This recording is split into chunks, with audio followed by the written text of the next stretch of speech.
ठीक हो अच्छे से? एक बात करो, ठीक हो?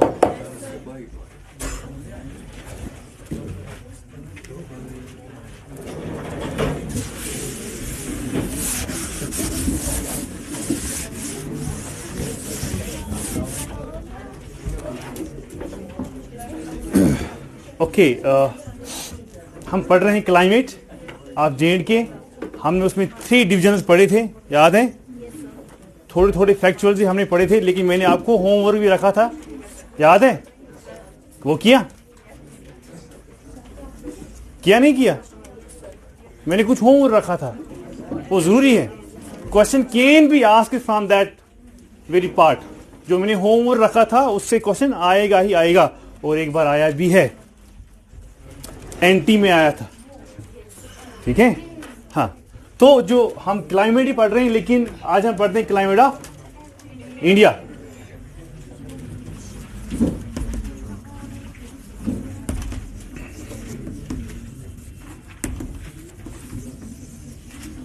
क्लाइमेट ऑफ इंडिया, आज हम एटलस पढ़ रहे हैं, क्लाइमेट ऑफ इंडिया।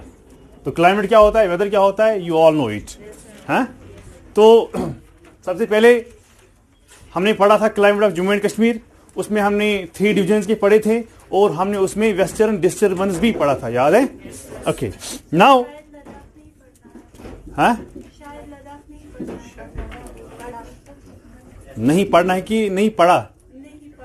नहीं पढ़ना है। तो मे भी अगर क्वेश्चन आया तो फिर आप पेपर में कहेंगे, जो सुपरवाइजर होगा उसको कहेंगे, सर ये तो सेल्स में था ही नहीं। चलो कोई बात नहीं, तो एक्स्ट्रा है ना, तो पता भी होनी चाहिए, हम यहाँ ही रहते हैं। चलो, आज जो हम पढ़ने जा रहे हैं that is actually monsoon. What?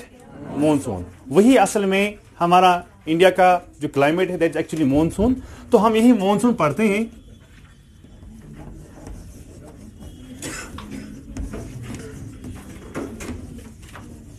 Monsoon, ठीक है? तो मॉनसून असल में है क्या? शाबाश। हाँ, what's monsoon? We know what is monsoon. Monsoon जो है ये अरबियन वर्ड है। अरबियन वर्ड वो क्या है? मौसम। ठीक है? मौसम इज अरबियन वर्ड, वहां से निकला है मॉनसून। ओके, अगर क्वेश्चन आएगा यही कि ये कौन सा वर्ड है, it is Arabian word. Okay, लेकिन कहीं कहीं बुक में ये भी लिखा होता है कि इट्स अ मलाइन लैंग्वेज। क्या? It's a malign word that is monsoon. That is monsoon से निकला है, यानी monsoon is a malign word, वहां से निकला है मॉनसून। या हम कहते हैं it is an Arabian word, but particularly most of the books right this is an Arabian word. Okay, अगर वहां पर ऑप्शन में अरबियन नहीं होगा तो ऑप्शन में आप क्या डालना है?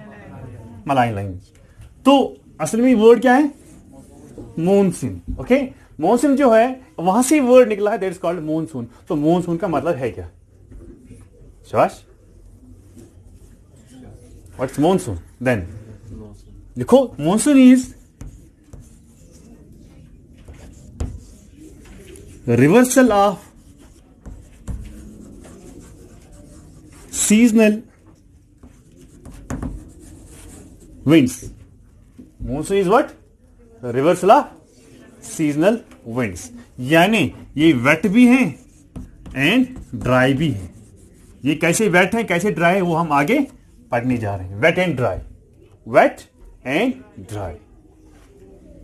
वेट कैसे है वो भी हम पढ़ने जा रहे हैं, और ड्राई भी कैसे हैं वो भी हम पढ़ने जा रहे हैं। तो seasonal, reversal of seasonal winds, क्या मतलब है इसका? कि एक बार विंड यहां से जाती है, फिर विंड वहां से भी वापस भी आती है, उसी को हम कहते हैं रिवर्सल ऑफ विंड्स। लेकिन सीजन में एक बार विंड ऐसी जाती है और फिर लास्ट में विंड वहां से वापस आती है। फॉर एग्जाम्पल, अगर विंड ऐसी जाती है कि नहीं जाती है? ऐसे क्यों जाती है वो हम पढ़ेंगे। फिर लास्ट में विंड वापस आती है तो हो गया रिवर्सल। यहां से भी जाती है और वहां से भी आती होगी रिवर्सल। आप मुझे बोलो कितने डिग्रीज पर ये वापस आती है? होगा ना 180। अरे यहां से लेके यहां तक 90, यहां से लेके यहां तक 90, तो वो हो गया 180। This is the very important feature और प्रिंसिपल ऑफ मॉनसून। तो किस डिग्री पर ये वापस आती है? You have to remember it comes back on 180 degree.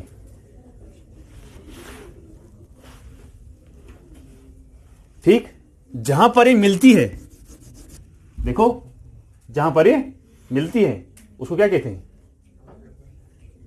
शाबाश। अरे यहां से आया धर्मेंद्र, यहां से आया हेमा मालिनी, तो यहां नहीं मिले वो किनारे पर, उसको क्या कहते हैं? Meeting point. दैट्स कॉल्ड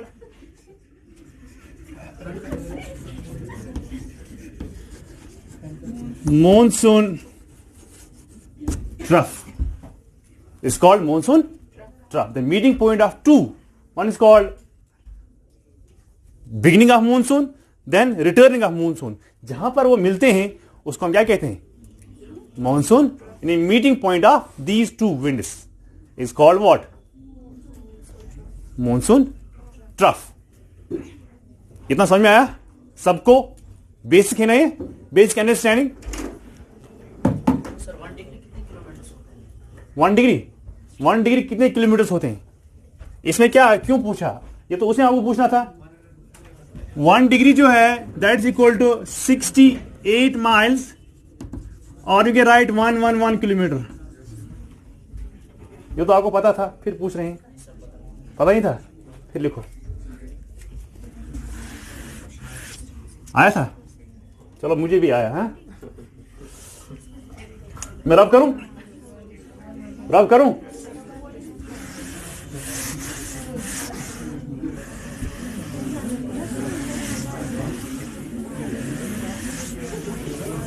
अब देखो, बातें नहीं प्लीज, आप तो माशाल्लाह बड़े हैं। मूनसून को समझने के लिए हमें समझना है कि ये कौन से टाइप ऑफ विंड्स हैं। क्वेश्चन एक बार आया था यूपीएससी में कि ये कौन से टाइप ऑफ विंड्स हैं। मे बी हमें भी आएगा, क्योंकि मूनसून तो हमें पढ़ना ही है, हमें भी आ सकता है ये कौन से टाइप ऑफ विंड्स हैं। जो ग्लोब है ना, ग्लोब या पूरी अर्थ जो है, इस पर 3 टाइप्स ऑफ विंड्स होते हैं। इनको हम कहते हैं ग्लोबल विंड्स। क्या कहते हैं इनको? मैं उनका नाम लिखता हूं तो आप भी साथ साथ लिखें। 3 है, 3 ग्लोबल विंड्स। लोकल तो बहुत सारे हजारों हैं, लेकिन 3 global winds. Number 1 polar easterlies, second westerlies, third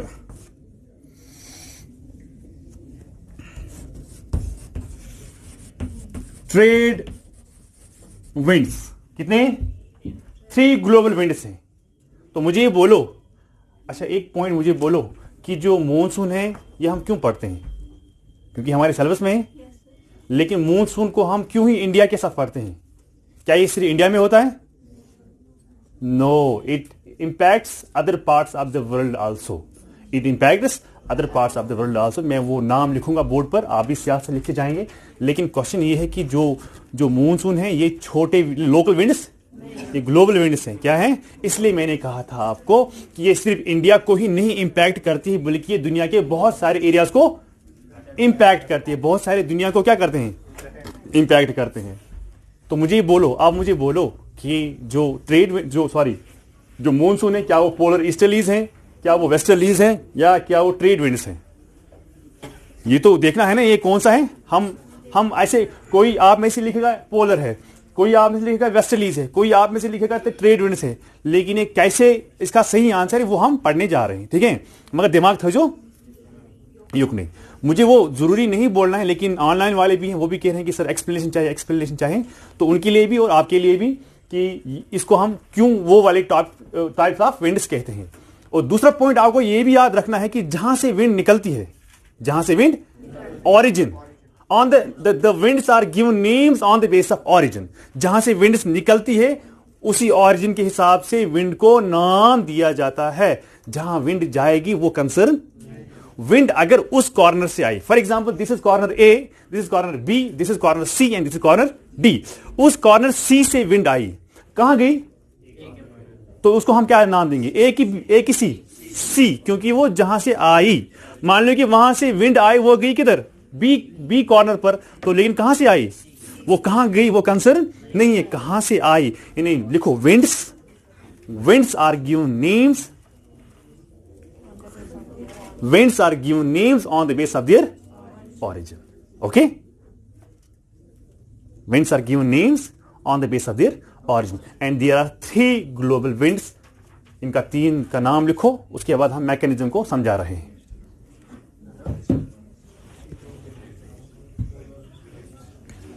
अब मुझे बोलो, क्या मॉनसून इस डायरेक्शन में होता आता है या इस डायरेक्शन में आता है, या इस डायरेक्शन में आता है, इस डायरेक्शन में आता है, कौन सा, 1 2 3 4, सेकेंड वाली।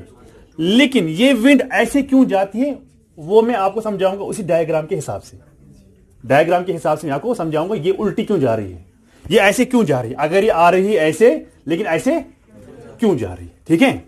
लेकिन उससे पहले मैंने आपको कहा था कि मूनसून जो है वो इंडिया में ही नहीं है, तो इंडिया के बगैर ये कहां इंपैक्ट करती है, आउटसाइड इंडिया ये कहां इंपैक्ट करती है, किस एरिया को, दुनिया के किस एरिया को इंपैक्ट करती है। देखो इंपैक्ट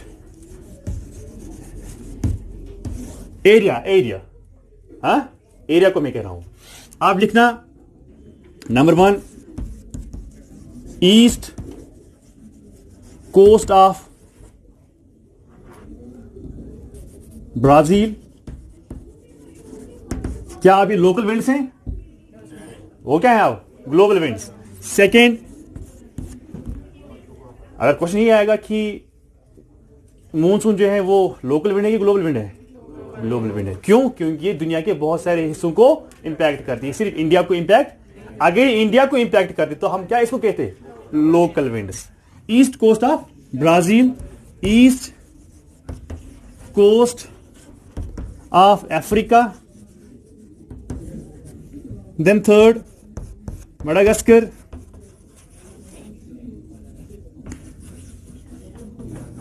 मडागास्कर आइलैंड,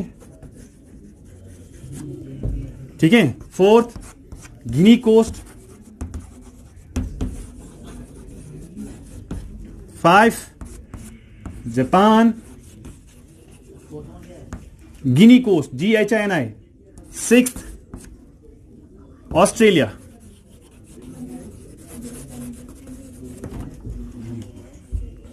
ये गिनी कोस्ट कहां है, होमवर्क,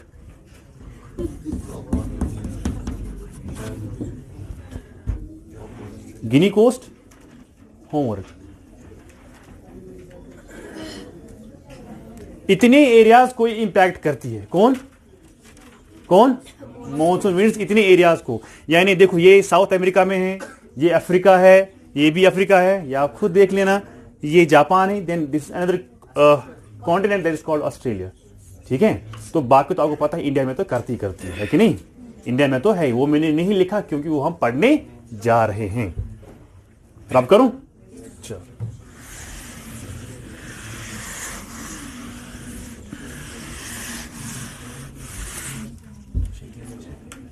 इसके फीचर्स, अगर मैं इंडिया की बात करूं, इसके फीचर्स, फीचर क्या है, which is the following is not the feature of monsoon in India, number 1, मगर ये हैं, लेकिन अगर क्वेश्चन ऐसे आएगा, नंबर 1 नियर परफेक्ट रिट्रीट, जब आएगी वापस भी जाएगी, बराबर वापस जाती है, ये आती है फिर आने के बाद वापस रुकेगी नहीं, बिल्कुल वापस जाएगी। जिस तरह आप यहां आते हो शाम को तो यहां नहीं रुकेंगे ना, आप वापस जाएंगे, तो इसी तरह ये भी आती है और वापस चली जाती है, ठीक है। सेकंड,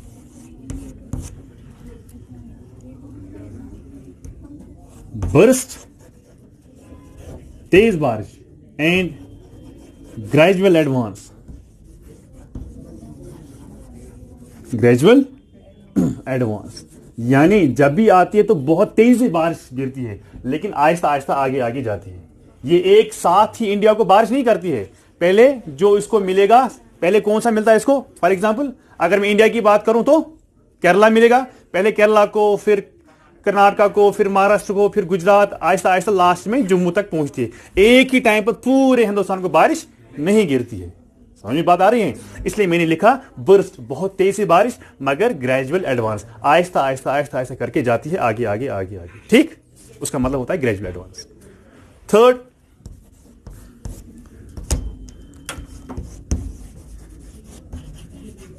टेम्पोरल वेरिएबल, चेंज हो जाती है, सीजन में चेंज हो जाती है। These are the three features related to what? Monsoon. रब करूं? टेम्पोरल वेरिएबल, सीजन में चेंज हो जाती है। इस क्वेश्चन को जो मैंने अभी लिखे थे, थ्री विंड्स, कोई आज नया है? New one. एक समझ में आ रहा है बेटा? पक्का नहीं आ रहा तो पूछ लेना, डरना नहीं। तो क्या चुप खोसा हूं?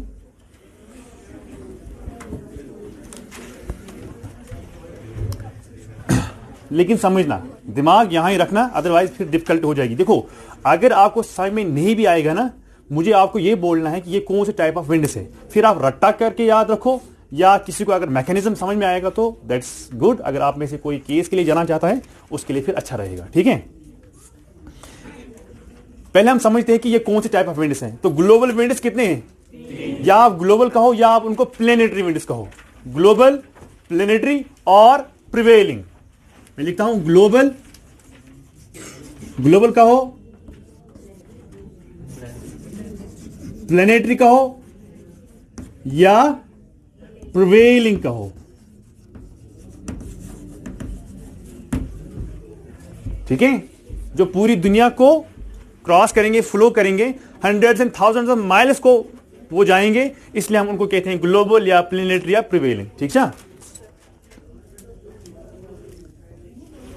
अब हमें देखना है कि ये कौन से टाइप ऑफ विंड्स हैं।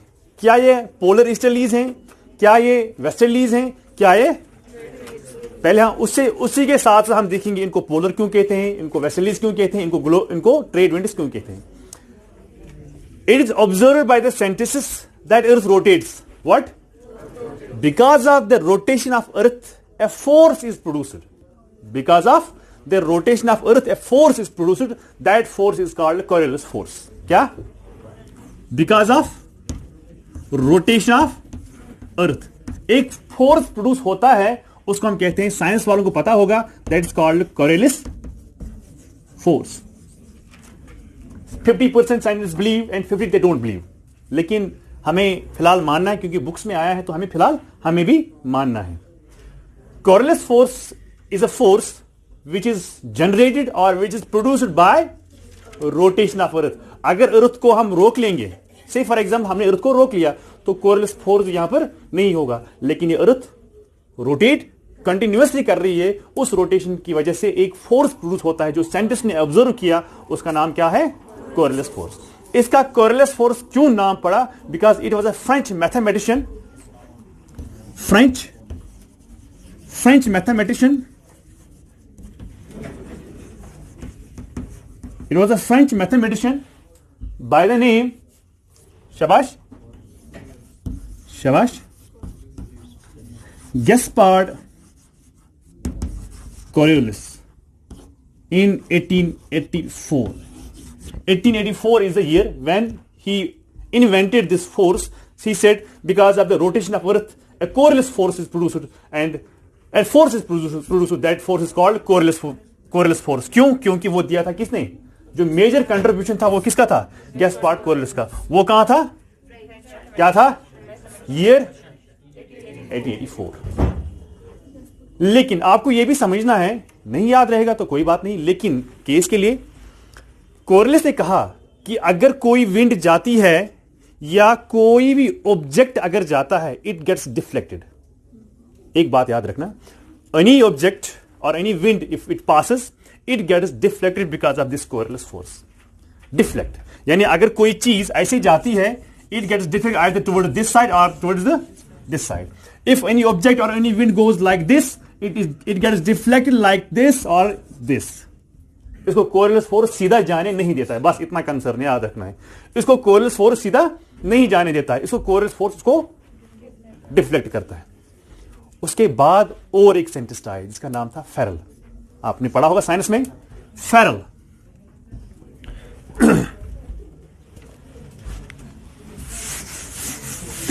उसका क्या नाम था? फेरल।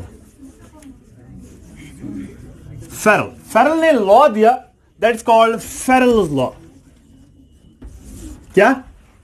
फेरल ने लॉ दिया, that is called Ferrel's law. Ferrel ने क्या कहा? फेरल ने कहा जिस तरह गैस्पार्ड ने कहा कि winds get deflected from their paths, अपने रास्ते से वो हट रहे हैं। क्यों हट रहे हैं? Because of Coriolis force. लेकिन फेरल ने ये क्लियर किया, उसने कहा कि बिल्कुल ये सच बात है कि any object, any wind, when it passes in its path it gets deflected. मगर इसने और एक ऐड किया, इसने बोला they gets deflected right in northern hemisphere, they gets deflected right in northern hemisphere and left in southern hemisphere. ये किसने बोला? फेरल। लेकिन पहली बात किसने बोला कि they gets deflected from their paths? Coriolis. लेकिन फेरल ने क्या किया? इसने क्लियर किया, हां वो डिफ्लेक्ट होते हैं मगर दायां नॉर्दर्न हेमिस्फीयर में और बायां सदर्न हेमिस्फीयर में। सबको समझ में आ रहा है? पक्का? ये लिखते जाते हो कि नहीं जाते हो? चलो, उसे क्या बोला? अगर ये इक्वेटर है, ये इक्वेटर है, अगर कोई विंड ऐसी जाती है, ये कहां जाएगी असल में? फिर राइट। इसका राइट कहां है? इसका राइट कहां है? इसका राइट नॉर्दर्न हेमिस्फीयर में, यानी ये इस साइड जाएगी। अगर सदर्न हेमिस्फीयर में ये ऐसे जाती है तो इसका राइट की लेफ्ट? इसका लेफ्ट। लेफ्ट कहां है इसका? शाबाश, गड़बड़। इसका लेफ्ट, अपना नहीं इसका। ये ऐसे जा रहा है, इसका लेफ्ट कहां होगा? उस साइड। इसका लेफ्ट। यही बोला था किसने? फेरल्स लॉ। अब देखो ये है क्या, मैं रब करूं, यहां पर मैं ऐसे रखता हूं,